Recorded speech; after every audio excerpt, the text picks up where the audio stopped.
Jeff, everyone. Thanks so much for having me today. I'm especially thrilled to be here after Adam Bello because everyone's going to say, oh, God, you speak so slowly after him.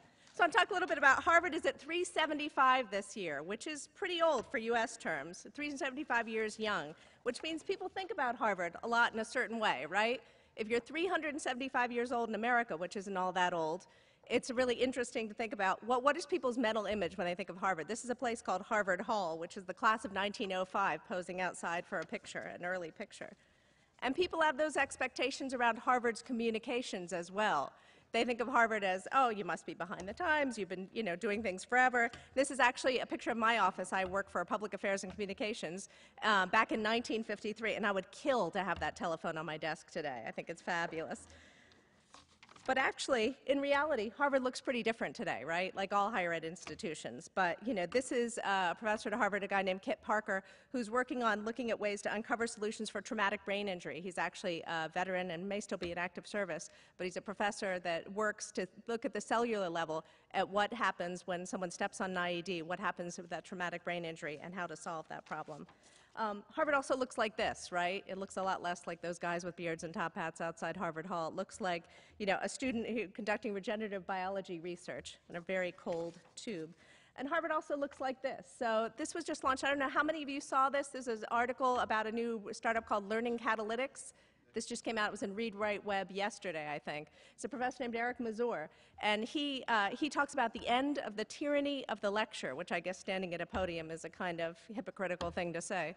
But it's the idea that, lectures went out of style when the printing press came in, right? Because at that point, information was the commodity, and it was the interaction that had the value. So he talks about how schools focus on information transfer, but what they really should be focused on is knowledge assimilation among their students. And one of the things I love about this, up there on the right, that's his Twitter account if you want to follow him, he's fabulous. But on the right is a seating chart, which is, what one of these programs allows you to do, is to see if you ask a question and the goal is between 30 and 70% of the students don't know the answer, you try and pair up students. The reds got the wrong answer, and the greens got the right answer, and you try to pair up students so one can explain to the other, what the right answer is and why that's the right answer, as a far more effective way than someone, again, standing at a podium delivering a lecture. But someone earlier alluded to the fact that innovative teaching is a buzzword. People talk about it all the time. I'd say this is a pretty good example of not only innovative teaching, but also leveraging the tools that kids already have. People, especially in K-12 today, have spoken about people banning Facebook or saying you can't bring these devices, these tablets into the classroom, these mobile phones. This technology in particular is device agnostic, so whatever the kids have are things they can vote with to give the correct answer. So, at Harvard we're exploring what are the ways to communicate, given that people's mental model of a 375-year-old institution is, it's our job as communicators to think about how do we change the perception by showing them the reality. So one of the things we've done is talked about a mobile campus. So in 2010, we launched a campus mobile app that surfaces useful information about Harvard. You can find your building, you can find your professor. It's got federated search, which means if you search from the home screen, you can search across all these different modules. You can, see news and watch videos, and you can find out even where to catch the shuttle. My favorite thing that's built in here, which I think is pretty innovative, and I certainly didn't have it when I was a student, is that you can actually search for a book or other resource on the device, and it can tell you which library has it is closest. Now, in Boston in February, this is great information that you want to have. So, it was really designed with the idea of what's the best mobile use case, not what is the stuff we can cram into a mobile device and distribute.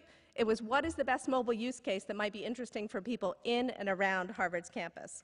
So I'm sure everyone in this room knows that 35% of all U.S. adults now has a smartphone, and that number is almost 50% when you talk about college-educated adults. We've seen the smartphone growth really borne out in our own traffic stats.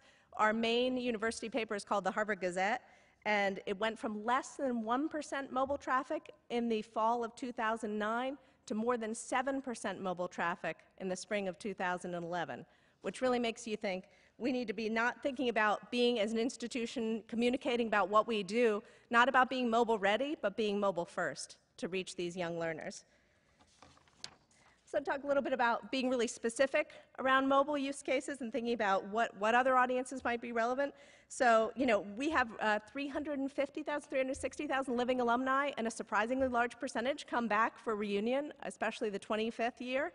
And one of the things we did was we built a mobile app to connect alums returning to reunions. Now, this might be not something you think about Harvard outside the gate, but it was astonishing to see all these alums walking around, especially with iPads, really engage with the app. They were really, they were willing to log in, remember their credentials, and engage with, visit the schedule. And the number one thing they wanted to do was connect with each other. And this app sort of facilitated that. I'm throwing this picture in because I love it so much. So we built this app, and we had all these projections around, age of class and who would adopt. And the 25th reunion year, I think, because they're the most engaged in general, was the most engaged with the app. But this is the class of 1961. And seeing these guys walk around, log in, figure it out, really made us think about, a lot of the conversation today has been about K-12 and youth and these, this crazy youth with their technology. But, a lot of people are adopting, and, to the point of Adam Bello earlier, lifelong learners are everywhere. And we need to think about and accommodate that. Another thing we've been doing is thinking a lot more aggressively about social content and connection. At Harvard, we get it, that the model of exclusively one-to-many communications is no longer the only game in town. So we've been developing since 2009 Harvard presences on popular social channels to enable us to do a few important things. One, meet users where they are. With 700 million people on Facebook, social networks are an important venue for our participation. Two, listen, right? You don't think about big brands, maybe big educational institution brands, as being about listening, but we are listening to opinions and ideas and using them to guide some of the programming of some of the, say, public lectures and events we post to iTunes U or to YouTube comes from listening through social channels. And also to enable sharing of our content, to allow fans, friends, anyone engaged with our content to tell their own story of their own experience of Harvard's content and what it meant to them. So when I arrived in 2009, we had a lot of landlocked assets. I don't know if you're familiar with that term, but sort of old video formats embedded in HTML pages that were hard to get to. But what we tried to do is atomize our content in a more consistent and meaningful way so people can get to it. So, and rather than limit our social efforts to outposts, right, like here's our own site and here are these social outposts, we're trying to integrate that social presence back into our own websites. So this integration means people can interact with their social graph around Harvard content by seeing who else is consuming it and sharing it back to their network. So this is a commencement address given, does anyone know who that is? J.K. Rowling? So, yeah, it's a little bit famous. She's got some movies. But you can see we enable that social sharing right on the site. And I don't know if you can see the number. The Facebook recommend is 4,000, but the stumble upon is 137,000 people have shared or stumbled that article. And that was in 2008. Obviously, in 2008, Facebook recommend, I don't think, was even out at that point. But retroactively, people go back to share. And Harvard is sitting on a bed of evergreen, terrific, interesting, educational or public lecture type content that we'd like to share more of. And these social tools have been key for allowing us to do that. So how do we get there? People always say, that's great, but you're Harvard. We can't do that. How did you do what you did? So, number one, anyone can do this, large or small, any institution, any budget. But one thing is we thought in terms of overall presence, not in terms of individual properties. So often, especially large institutions, fall into the trap of developing a large property and launching it in a vacuum, right? And I can see why it's tempting to launch a robust website for a major institution is time-consuming, it's exhausting, and by the time you get to the finish line, you just feel like you're done. You've put on a play and it's completely finished. But it's only a part of a large ecosystem where people experience your brand and your content. So we have two main properties in our shop. We've got harvard.edu and the Gazette, which act as the university's official voice. And harvard.edu, where we're launching in a few weeks as a website that's dedicated to surfacing content from across Harvard to amplify its reach. So watch for that.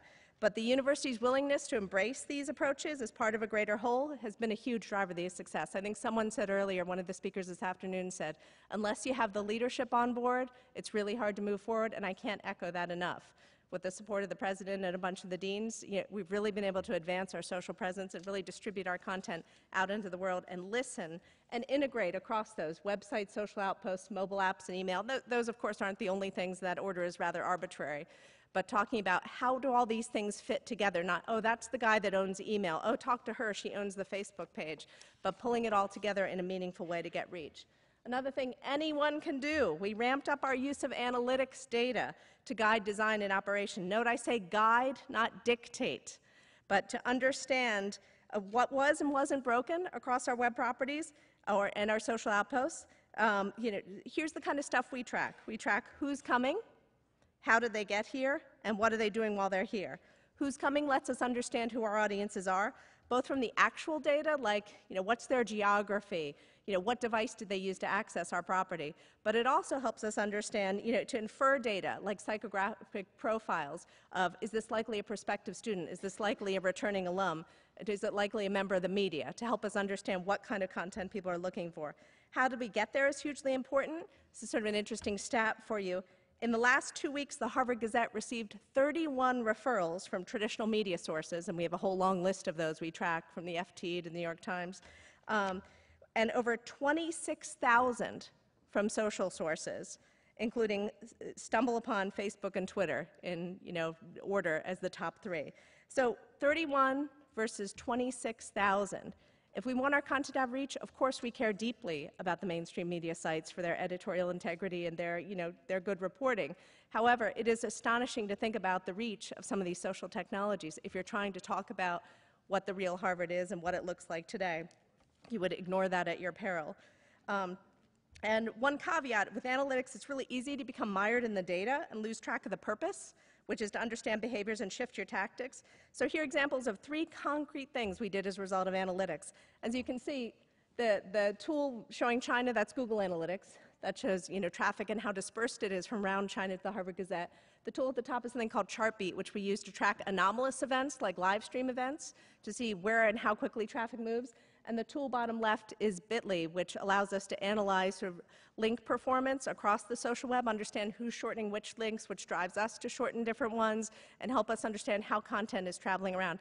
None of these is a high-ticket analytics platform beyond anybody's reach. These are mostly affordable, hands-on, doesn't require a ton of training way to understand the analytic performance of your site.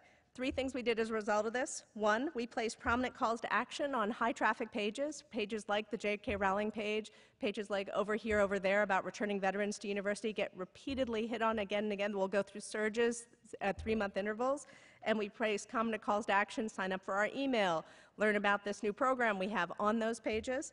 We alter our social content strategy based on high performers, both algorithmically and manually. So in Bitly, for example, we understand in social flow, we understand when people are listening, which helps us monitor when we should be tweeting, and we do that both in an automated way and in a manual way. And we also put new emphasis on audience-based navigation in the new website. Using analytics to develop those psychographic profiles helped us really get a clear understanding for who we should be pitching the content to. Finally, what else do we push on? I know that you guys have all seen this, but the tremendous, tremendous growth in video consumption, just like mobile first, starting to think about video first, and investing accordingly. We're seeing video bandwidth grow on the Harvard network with projections that it could be as high as 80% in a couple of years. We're watching freshmen consume video on their mobile devices walking across the yard. And we're seeing analytics on links. So if we send out links to some of our larger mailing lists, we'll see that links that have video or multimedia features in them tend to get a lot of clicks right up front. So we're really understanding that we can no longer treat multimedia assets as their own type, as their own content type, but we need to start considering them a primary vehicle for storytelling. And we tell these stories not only on our own websites, our own web properties, but we also think about how do we distribute them more fully through other web properties, through networks like YouTube EDU or iTunes U. But we found video a really important and compelling way to get our message across. And again, it feeds back into the social. People see a video, they engage with it, they share it. It's more content that tells the contemporary, not the Harvard Hall, but the more contemporary story of the teaching and learning innovation going on at the university. In closing, university and institutions with long tradition, like Harvard on the eve of its 375th birthday, can and are embracing new digital communications practices to advance. And here's the rub. Organizations and educational institutions in particular that create meaningful content have a tremendous edge in engaging digital and social channels. I don't know if you saw, there was a study released the other day that talked about how media brands with their great content, were considered the most social brands because they have access to great content. We and many, many other educational brands from K-12 through higher ed have access to terrific content and information that people are interested in. So at Harvard, what we're doing is we're doing our best to get that content and to learn and engage and deliver this content in and across all these new media. Thank you.